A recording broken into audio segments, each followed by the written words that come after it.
A fiery pro-Trump crowd gathered in a northern Chicago suburb Friday after an anti-Trump display critical of the president's handling of the coronavirus was placed at the busy intersection in the downtown area. "We were only anticipating 15 people coming," organizer Peter, a Northbrook, Ill. high school student told. "We got a lot more than 15." The crowd opposed what's been dubbed the coronavirus death scoreboard, which was unveiled as a public park in Northbrook. The sign, organized by liberal activist Lee Goodman of Peaceful Communities, features a running total of the U.S. death toll from the pandemic, and reads "We're one."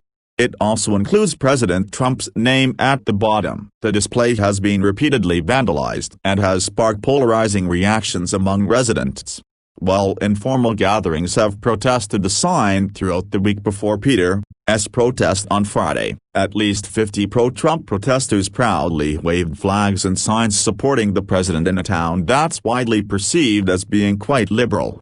A much smaller group of anti-Trump counter-protesters gathered across the street. Many of the cars passing through honked in support of President Trump. Some even waved their own Trump banners from their vehicles. A few people booed the pro-Trump crowd. One young woman yelled, "Fuck you," and raised her middle finger as she blasted the 2016 song FDT, Fuck Donald Trump, by rappers Ye and Nipsey Hussle from her car stereo. While the coronavirus sign ignited a political firestorm, Peter insisted that the demonstration he organized goes far beyond protesting the anti-Trump display.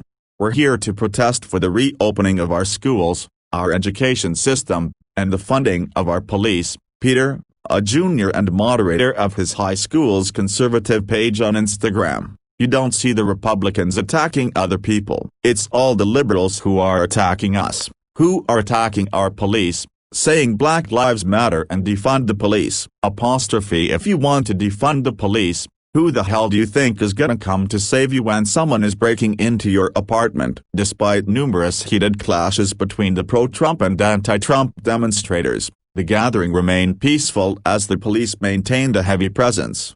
Both groups came prepared with chants and taunts that provoked the other side. The pro-Trump demonstrators, a largely younger crowd with many of Peter's high school classmates, shouted back the blue, which prompted the anti-Trump crowd to chant, "Black Lives Matter," which in return prompted the Trump backers to holler, "All lives matter." The majority of the Trump supporters waved campaign gear and American flags. The opposition had a few Biden campaign signs, but many held homemade posters with various anti-Trump slogans like, "Love Trump's hate," "Pro-America," "Anti-Trump," "You can't fix stupid, but you can vote it out," and the Mary Poppins-inspired, supercalifragilistic racist sexist lying POTUS. Two Northbrook residents, Richard and Florence, showed up at the demonstration in protest of the anti-Trump display, calling it defamatory toward the president.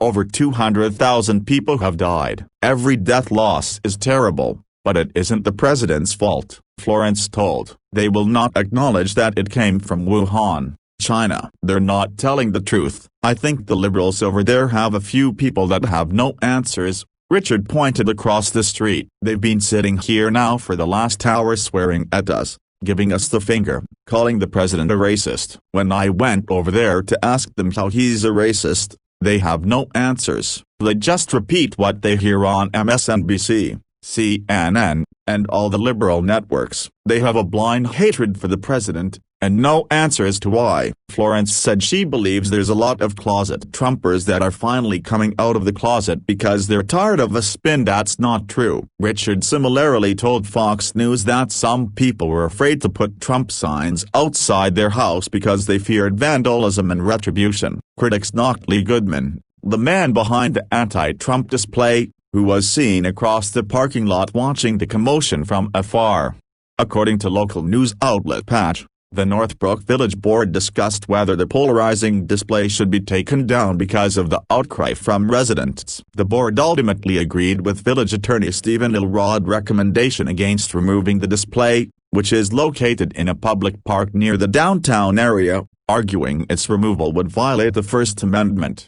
At the meeting that was held Tuesday evening, Village President Sandy from read emails aloud that expressed outrage toward the sign. The sign needs to come down as soon as possible. It is appalling that the village would allow for such a sign to be displayed, especially because it has a clear political message. Take it down, Northbrook resident Victoria Fisher wrote. Another said the resident was shocked and disappointed that the board approved of political speech. Approving members of the board were delinquent in their responsibilities to uphold the rules prohibiting political signs, Mark Castle said. Northbrook is a kind, peaceful community. There is no place for ugliness of politically motivated propaganda anywhere, especially on taxpayer-funded public grounds. Not everyone was opposed to the display. As someone who is at high risk for COVID, I strongly support Lee Goodman's sign, Catherine Caporaso of Northbrook wrote. Quarantine fatigue is well documented and is rampant in Northbrook. The sign is a reminder of how important it is to wear a mask. Last week,